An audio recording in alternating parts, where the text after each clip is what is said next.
నేను Telangana state vice ప్రెసిడెంట్ని, మహిళా విభాగం, కాంగ్రెస్ పార్టీ. నా పేరు చింతల నిర్మలారెడ్డి.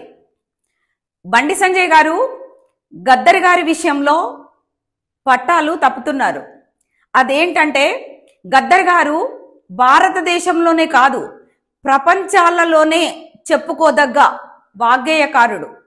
సిరిమల్లే చెట్టు కింద లచ్చుమమ్మో లచ్చుమమ్మ అని తన పాటల ద్వారా పేదల జీవితాలను, దళితుల జీవితాలను చిత్రీకరించినటువంటి గొప్ప మేధావి, సామాజికవేత్త కూడా, సంఘ సంస్కర్త, ప్రజలలో చైతన్యం కల్పించినటువంటి చైతన్య మూర్తి. నీ పాదం మీద పుట్టుమచ్చనై చెల్లెమ్మ అని నిండు అమావాస్య నాడు ఓలచ్చ గుమ్మడి, ఆడపిల్ల పుట్టినాది ఓలచ్చ గుమ్మడి అని ఆడపిల్లలను ఈ సొసైటీ ఎట్లా చూస్తూ ఉందో, ఎలా చూడాలో చెప్పినటువంటి మహానుభావులు. అదేవిధంగా సంఘంలో ఉన్న దురాచారాలను ఎత్తి చూపుతూ ఎన్నో పాటలు రాసి పాడినటువంటి వ్యక్తి గద్దరు.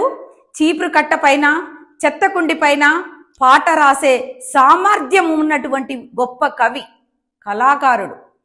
పొడుస్తున్న పొద్దు మీద నడుస్తున్న కాలమా పోరు తెలంగాణమా అని తెలంగాణ ఉద్యమాన్ని ఉర్రు తొలగించినటువంటి విషయాన్ని మర్చిపోకూడదు. గద్దర్ గారికి ఎన్ని అవార్డులు ఇచ్చినా తక్కువే. కాబట్టి బండి సంజయ్ గారు తన మాటలని ఉపసంహరించుకోవాలని చెప్తున్నాను.